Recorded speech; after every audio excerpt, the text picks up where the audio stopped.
Welcome back, everybody, to Headquarters. My name is Paris Dieres. I'm with John DeMeo, and our guest this week is Bobby Dick from the Sundowners. Bobby, welcome to our program. Thank you very much for giving me a call up here in upstate New York. Bob, could you tell us how Rayburn Productions first initially contacted you and the Sundowners to tour in 1967? Well, the Sundowners have been playing and actually started out in Long Island years ago. We played a lot of the places in Long Beach. And then we came upstate in 1963, and we found a home up here in Lake George, New York. It's a great place to play. And then in 66, we moved to California because some friends of ours were out there, and a lot of club owners said, are there any good bands back east? And they told them to get the Sundowners. So we were playing at a club called the Red Velvet on Sunset Boulevard. And that was at a time when the Monkees weren't Monkees yet. And Davey and Mickey and a few of the guys used to come down to the club on a regular basis, which was right on Sunset Boulevard, and more or less, as you know, they answered an ad and an audition, and what happened once they got the parts, they more or less said, we'd like to take this band that we know downtown that's been playing on Sunset Boulevard. Bobby, why don't you tell the audience who were the Sundowners? I know you played bass. Yeah, well, the group that went on tour with the Monkees was myself on bass. We had a singer who just sang, Eddie Brick, his name was, B-R-I-C-K. We had a guitar player who's still with me, Ed Placidy. He's still playing in my band today. We had another guitar player called Dominic Demiri, and he was from Brooklyn as well. And a drummer, Kim Capley. And pretty much that was it. I mentioned 5 people anyway. Bobby, why don't you describe to us a typical 1967 show? Well, we were a little bit scared at first when you asked a question about Rayburn. Actually, it was the Monkees who suggested to Rayburn, and then they came to hear us, and they thought it'd be a great idea. But an opening act without a hit record at the time, which was our situation, opening for such a big phenomenon as the Monkees, although it was an honor, it also really puts a lot of pressure because, for the most part, most of the people are there to see the main act. And that can really be a problem. And without a hit record, we were a little bit concerned on how we were going to entertain the kids. And as a matter of fact, as you know, Jimi Hendrix was on the tour at the time as well. He started the tour. And Jimmy's music was so new that the audience that the Monkees were playing to were a little bit tough. So we didn't want to run into crowds yelling out, "We want the Monkees," which poor Jimi Hendrix ran into. And so what we did is we put together a Beatle medley, but more or less a typical 67 show. We went out and put together this Beatle medley, and the lighting was all together, and it really went over well with the kids. And it was not just Beatles, by the way. It was sort of a medley of just hits that were past and present, and it really went over well. And and then the last 3 numbers of our show, we did our original tunes from an album we had out. After that, we had a young lady, Lynn Randell, who was from Australia, and she came out, and we backed her up. And, of course, Jimi Hendrix was involved, but he was only involved for a very short time on the tour. And then we took a break, and there was an intermission, and then the Monkees came on.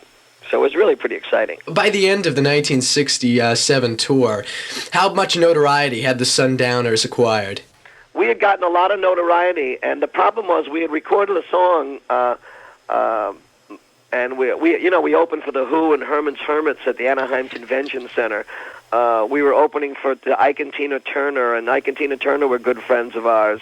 And the Righteous Brothers were Billy Medley and Bobby Hatfield used to come into the club every night. Elvis came to see us at the Sunset Boulevard, so we became like the hottest group in Hollywood during that era. And then, of course, the tour broadened our base a little bit. Unfortunately, the record that we recorded and that we pushed most of all was a little bit like The Association, which had a lot of harmony. And I'm afraid it really wasn't the identity of the Sundowners. If I were to say what the Sundowners were like, they were like a Hollies type of band. Very, very strong harmonies, and a lot like Queen, you might say. So very strong harmonies, but not necessarily heavy rock and roll. The problem is the record sounded a little too soft, and at the time all the radio stations were looking for a much hotter record. and I mean more rock and roll. And so, believe it or not, we lost out to The Letter by the Box Tops. Really, had The Letter by the Box Tops not been out there, we probably would have been a bigger name at the time, and maybe had maybe not a number one hit record, but maybe number 9 or 10 on the charts. Now, Bobby, what did the Sundowners think of the Monkees as an entity? Did you guys take them very seriously?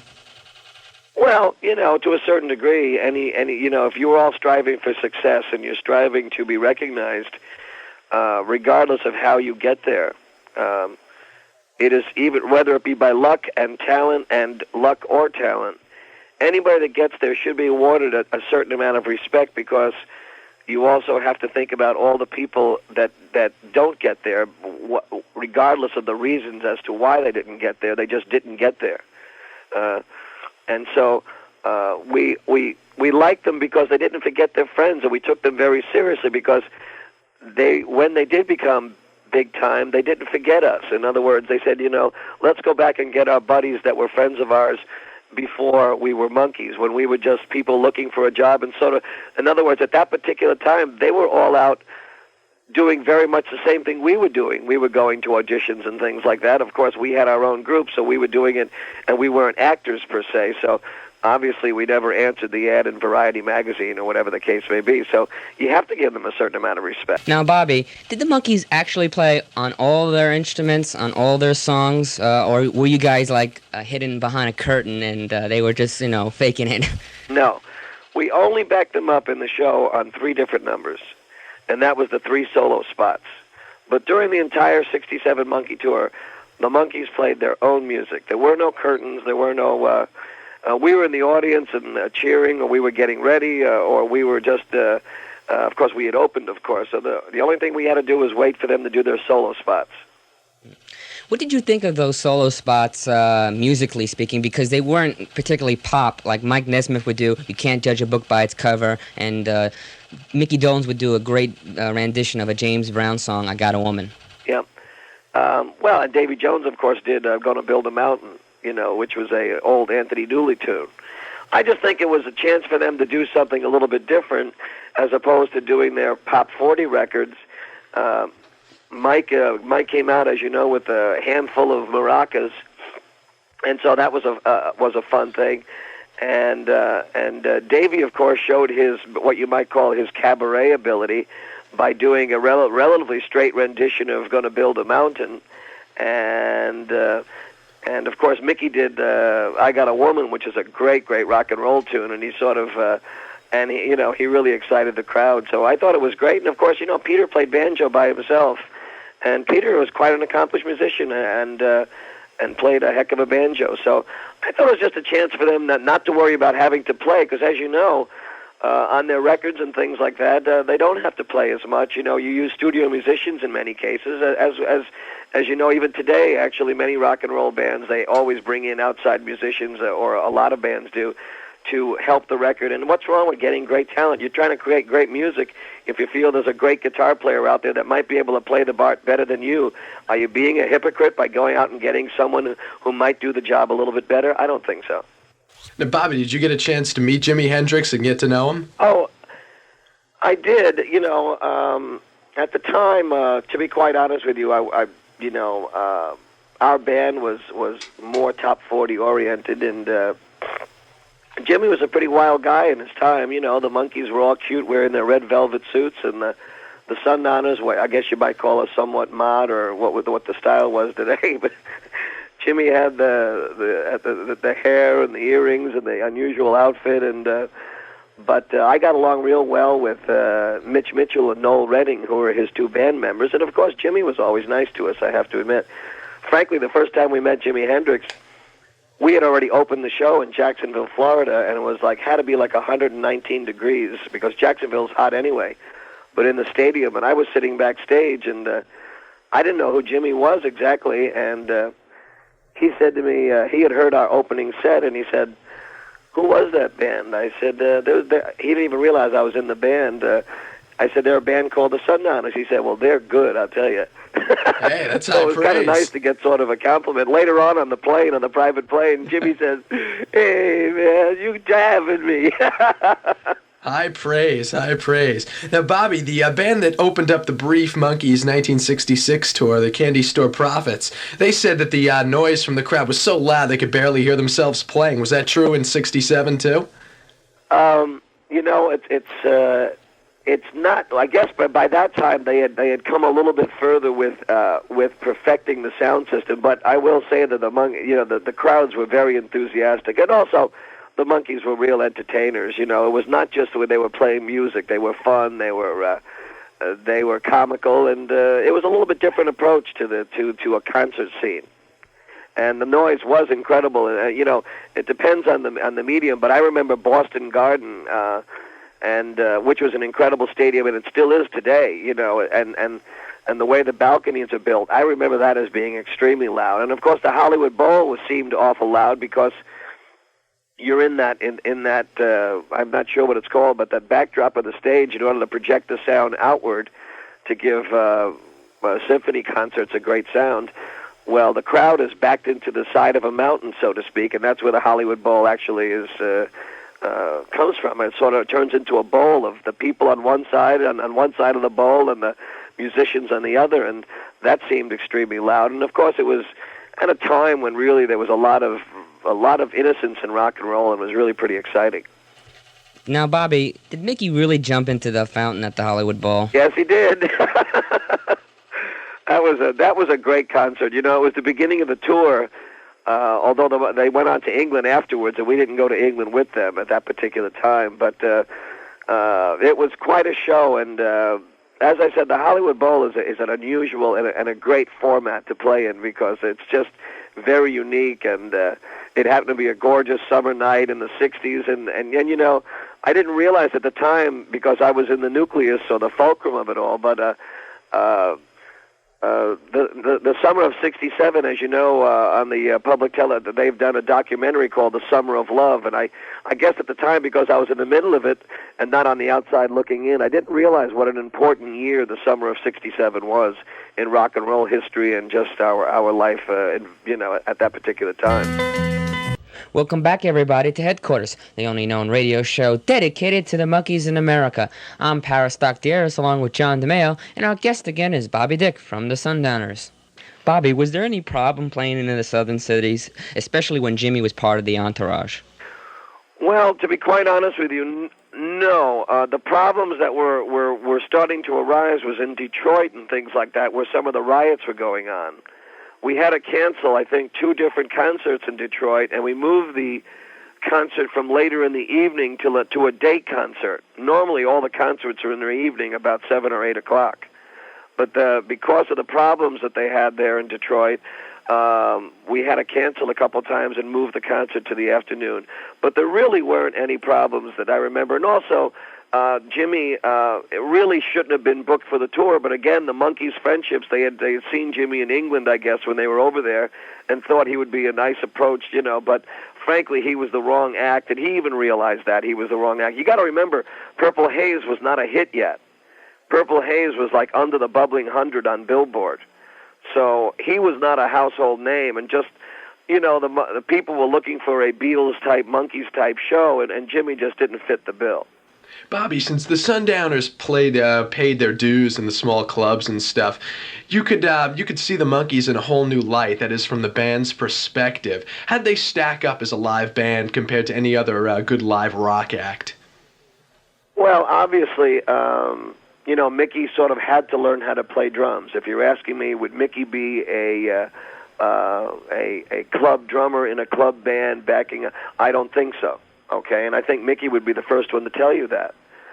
Michael, in his own right, does play. Mike Nesmith is a very talented musician. He plays a great guitar, and he's written some great songs, So Michael would be just fine. And Peter, of course, plays a great banjo.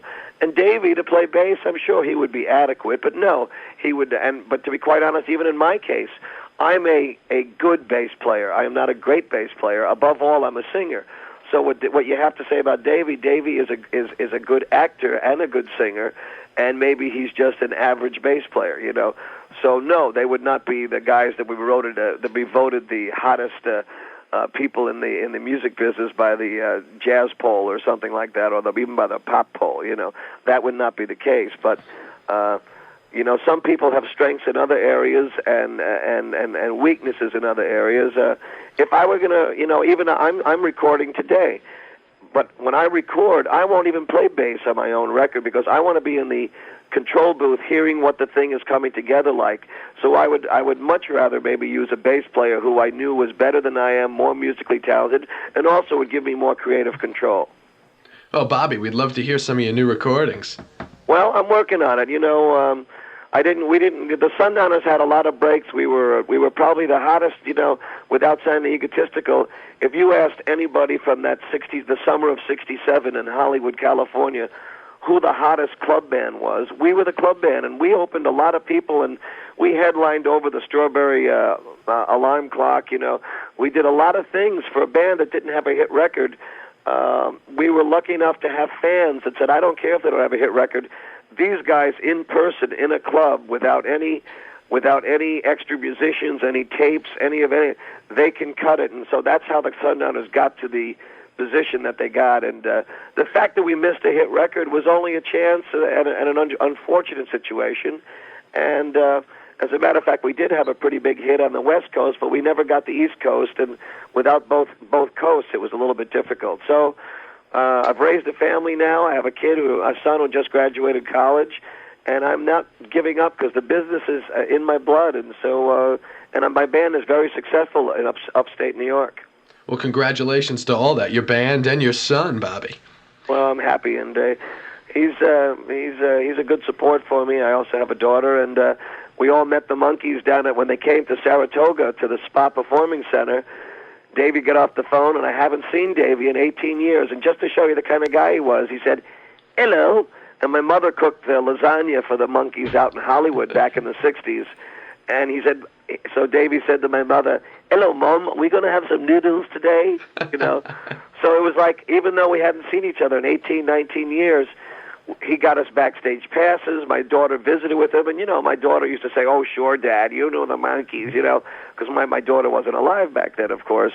And the Monkees and Davey were as good of friends as they ever were, and we went and visited with each other. And we just saw each other out in Hollywood at the Sunset Marquis Hotel over in November, over the Thanksgiving holiday. We were out there on vacation. So it's nice to see that, friends that were friends when we were in the club scene in the 60s, and they remembered us and took us on tour with them and always gave us our proper adieu to the crowd. And they always welcomed, how about a nice hand for the Sundowners, and we always got to be good friends. And here, some 18 or 19 years later, they have not forgotten their friends. As a matter of fact, Davey didn't even know my band was still together because we had lost touch for one reason or another. We might have been doing the 1986 tour had he known more that we were around. But living in upstate New York has its advantages with Lake George and things like that, but it's certainly not the entertainment hub of the world. Now, Bobby, the 1967 tour was a long trek. Now, how closely did you work with the Monkees? Did you get a lot of chance to hang out with them after the shows and on the breaks? Oh, certainly, because, this was an unusual tour. Even bands today, as you know, most bands travel in bus tours. They have the buses, and 2 or 3 guys stay in each bus. The Monkees were so big in '67, we traveled in a private plane. So more or less, there was the 5 Sundowners. There were the Monkees. There was Lynn Randell and a couple of obviously security people and public relations people and press people. So for a plane that maybe sat 135 or 140 people, here we were, these 25 or 30 people having pillow fights in the plane and just laughing it up. And we would have limousines meet us at the airport, and the motorcycles would go through town and stop the traffic, and the limousines would zip down to the hotel. And I have to tell you that it was a tour that in some ways led to the demise of the Sundowners, because we even knew that if we ever had a hit record, we wouldn't be able to take a tour like that, because it only takes super groups and super successes to be able to afford to do a private plane tour. We had a private plane for the entertainers, of course, and then we had a private plane just for the equipment. So we had 2 planes bouncing all over the country. So I have to say we had a lot of fun. And I'm telling you, we had pool fights and crazy. Davey and I would wrestle all the time because we're both short, and and we had this little rivalry going on. So over the airplane, intercom, you'd say, the next bout, best 2 out of 3 falls between Bobby Dick and Davy Jones will be at the Cabana Hotel, Dallas, Texas. Please place your bets, you know. So it was really kind of exciting, and that's how we got to be such close friends. Now, Bobby, would you be on part of the jam sessions? Like, I've heard stories that Stephen Stills, Jimi Hendrix, Mickey Dolenz, like, one certainly. time... I mean, in the hotel rooms, you know, the Stephen Stills, I mean, the average, you know, like, back then the name of the group, as you know, was Buffalo Springfield. And the Crosby, Stills, and Nash hadn't begun yet. But Buffalo Springfield, again, we played on this club, and on Monday nights, this particular club, the Red Velvet, was where all the musicians and everybody in town went in Hollywood back in the 60s. And back then, you know, Hollywood was all the things you hear about Sunset Boulevard with the surfboards on the top of the cars and the Corvettes going up and down the street. And literally, people would just go back and forth in their cars up and down Sunset Boulevard. It was just a thing to do. And then they'd pull into with the Hamburger Hamlet or all the in places and the drive-ins. You know, that was not a fictitious thing. That was Sunset Boulevard and Southern California in the 60s.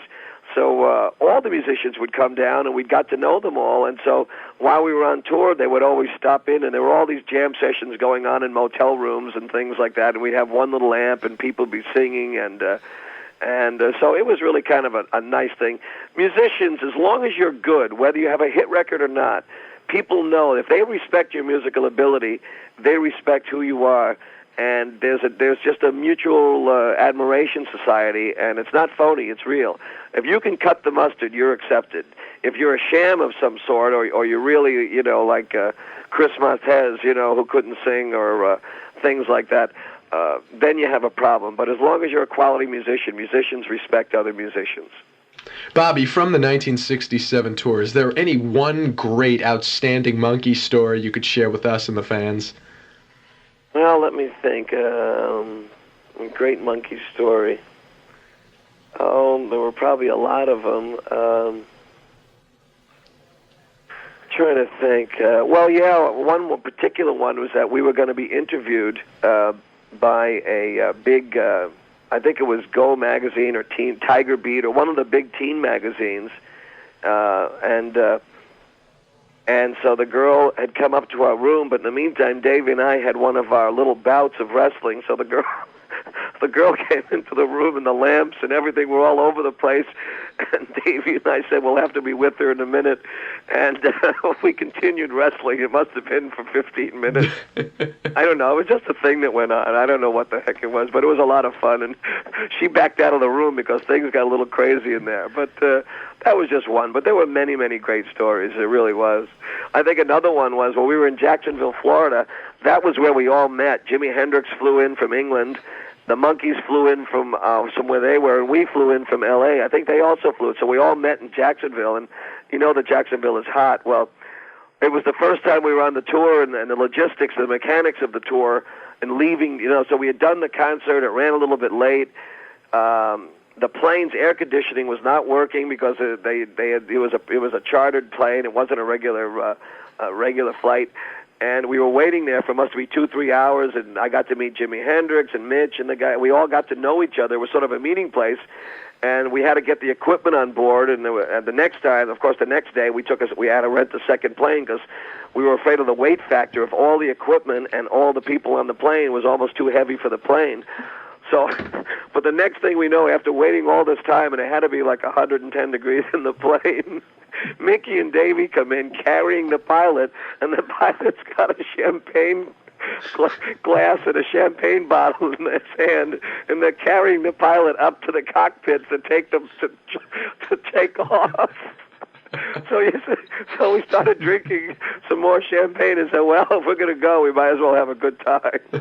That's a great one, Bobby. Now, were you and the Sundowners ever mistaken for the Monkees? Well, yeah, when we stayed at certain hotels, I remember staying at the Eden Rock, and believe it or not, we even stayed at the Warwick in New York City. And the Warwick is a rather staid, traditional hotel. It still is to this day. It's not one of the flashy hotels like at the time the Americana or the Hilton. The Warwick is kind of an old fartsy hotel, and people didn't know anything about the Monkees, but rumor travels fast that there are these stars in the so people would go around going, "Are you one? Are you one? Are you one?" And in Miami Beach, it was even worse. We stayed at the Eden Rock on Miami Beach on Collins Avenue, and all these silver-haired ladies, God bless them, but they would come by, "Are you one of them? Are you a monkey? Are you a monkey? Hey, what are you doing here?" It was wild. But I tell you, if you think that's bad, you should. Jimi Hendrix going into the hotel, that was unusual. They weren't ready for him, not at all.